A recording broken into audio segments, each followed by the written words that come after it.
કળથીમાં ફેનોલિક તત્વો હોય છે.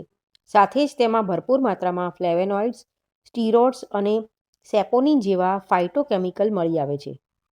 સંપૂર્ણ સ્વાસ્થ્ય માટે દાળ ખાવી ખૂબ જરૂરી છે. દાળમાં ભરપૂર માત્રામાં પ્રોટીન હોય છે, જે શરીરને તાકાત આપે છે. કળથી પણ એક પ્રકારની દાળ છે. તેના ઘણા બધા સ્વાસ્થ્ય લાભો છે. તો ચાલો આજના વિડીયોમાં જાણીએ આપણે કળથીના ફાયદા. કળથીનો સૌથી પહેલો અને મોટો ફાયદો છે કે તે કિડનીની પથરીને દૂર કરે છે. આગળ મેં જણાવ્યું તેમ કળથીમાં ફેનોલિક તત્વો હોય છે. સંશોધનો કહે છે કે કળથીમાં મૂત્રવર્ધક અને એન્ટી યુરોલિથિયાસિસ ગુણ મળી આવે છે. તેનું સેવન દરરોજ કરવાથી પથરીને તોડવામાં અને શરીરમાંથી બહાર કાઢવામાં મદદ મળે છે. આ દાળ બજારમાં સહેલાઈથી મળે છે અને બીજી દાળોની જેમ જ તેને પણ બનાવવામાં આવે છે. ત્યાર પછી કળથીનો ફાયદો છે કે તેનાથી કબજિયાત દૂર થાય છે. કળથીનો જ્યુસ પીવાથી મળત્યાગ સરળતાથી થાય છે. હરસમસાના દર્દી જો કળથીને વાટીને મસા પર લેપ કરે તો આરામ મળે છે. કળથીનો ત્રીજો ફાયદો છે કે તે હૃદય મજબૂત બનાવે છે. સ્વાસ્થ્ય વિશેષજ્ઞોના મતે જે લોકો કળથીનું સેવન કરે છે તેમનું હૃદય બીજા લોકોની સરખામણીએ વધારે સ્વસ્થ અને મજબૂત રહે છે. કારણ કે કળથીમાં કેટલાય એવા પોષક તત્વો મળી આવે છે જે હાર્ટને હેલ્ધી રાખવામાં મદદ કરે છે. કળથીના ચોથા ફાયદા વિશે વાત કરીએ તો તે ખાંસી, શરદી અને તાવમાં ખૂબ અસરકારક છે. કળથીનો સૂપ પીવાથી શરદી ખાંસી મટે છે. નાક બંધ થઈ ગયું હોય તો ખુલે છે અને શ્વાસને લગતી સમસ્યાઓ પણ દૂર થાય છે.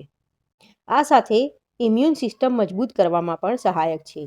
આ સિવાય કળથીને શેકી તેનો પાવડર બનાવી 2 થી 4 ગ્રામની માત્રામાં લેવાથી ખાંસીમાં લાભ થાય છે. કળથી તાવથી તપતા શરીરને આરામ પહોંચાડવામાં પણ મદદરૂપ છે. ત્યારબાદ કળથીનો ફાયદો છે કે તે સ્થૂળતા ઘટાડે છે. એટલે કે વજન ઘટાડવામાં કળથી મદદરૂપ થાય છે. જો કે તેનો ઉપયોગ કરતા પહેલા ડૉક્ટરની સલાહ જરૂરથી લેવી. આ દાળ કઠોળોમાં સૌથી વધારે પ્રોટીન ધરાવતી દાળ છે. તેથી તેને રેસના ઘોડાને ખોરાક તરીકે આપવામાં આવે છે. આ દાળ ઘોડા માટેનો મુખ્ય ખોરાક માનવામાં આવે છે. તેથી તેને અંગ્રેજીમાં હોર્સ ગ્રામ પણ કહેવામાં આવે છે. આ દાળ ખાસ કરીને દક્ષિણ ભારતીય પ્રદેશોમાં લોકપ્રિય છે. આ દાળ કોલેસ્ટ્રોલ ઘટાડે છે. કળથી ડાયાબિટીસને નિયંત્રિત કરવામાં પણ મદદ કરે છે. કળથીનું નિયમિતપણે સેવન કરવાથી શુક્રાણુમાં પણ વધારો જોવા મળે છે. કળથી ઘૂંટણમાં થતા દુખાવાથી રાહત આપે છે. જે લોકોને સાંધાનો દુખાવો કે ઘૂંટણનો દુખાવો થતો હોય તેમના માટે આ દાળ ખૂબ જ ફાયદાકારક સાબિત થઈ શકે છે. આ દાળના સેવનથી ઘૂંટણના અને સાંધાના દુખાવામાં ચોક્કસ રાહત થાય છે. આ દાળ શારીરિક નબળાઈમાં પણ ઔષધિ તરીકે કામ કરે છે. પ્રસૂતિ બાદ મહિલાઓના શરીરમાં રક્ત ઓછું થઈ જાય છે. તે સ્વાભાવિક હોય છે. આ ખામીના કારણે તેમનામાં આયર્નની ખામી સર્જાય છે. જો કે પ્રસૂતિ બાદ યોગ્ય આહાર લઈ આ ખામીને દૂર કરી શકાય છે. શરીરમાં રક્તની ખામી દૂર કરવા માટે કળથી ખાવી જોઈએ. આયુર્વેદ અનુસાર મહિલાઓએ દરરોજ 1 ચમચી કળથીની દાળનો પાવડર લેવો જોઈએ. આ પાવડરનું સેવન 45 દિવસ સુધી કરવું. તેમાં વધારે માત્રામાં આયર્ન હોય છે જે મહિલાઓના શરીરને શક્તિ આપે છે.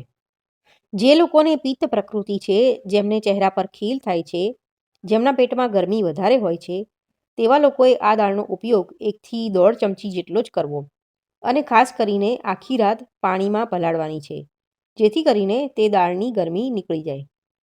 કળથીમાં અમુક પ્રકારનું કાર્બોહાઈડ્રેટ હોય છે જે વધુ માત્રામાં ખાવામાં આવે તો પેટ ફૂલવું અને ગેસ જેવી સમસ્યાઓ થઈ શકે છે. શરીરની કોઈક એલર્જીક પ્રતિક્રિયાઓનું કારણ પણ આ દાળ ખાવાથી બની શકે છે. કળથી ડાયાબિટીસના દર્દીઓ માટે બ્લડ શુગર ઘટાડવામાં મદદ કરી શકે છે. પરંતુ જો ખૂબ વધારે પ્રમાણમાં લેવામાં આવે તો બ્લડ શુગરનું સ્તર ઘણું ઓછું થઈ શકે છે. તેથી ડાયાબિટીસના દર્દીઓએ ડૉક્ટરની યોગ્ય સલાહ લીધા પછી જ કળથીનું સેવન કરવું જોઈએ. કળથીને અંકુરિત કરીને ખાવાથી વધારે ફાયદો થાય છે. તેને શેકીને પણ સેવન કરી શકાય છે.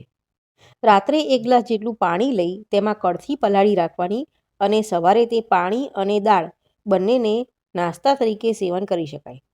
તો મિત્રો, વિડીયો જોવા માટે તમારો ખૂબ ખૂબ આભાર. માહિતી પસંદ આવી હોય તો ચેનલને લાઇક, શેર અને સબસ્ક્રાઇબ કરવા વિનંતી. આવી જ બીજી યુઝફુલ જાણકારી સાથે ફરીથી મળીશું. ત્યાં સુધી આવજો.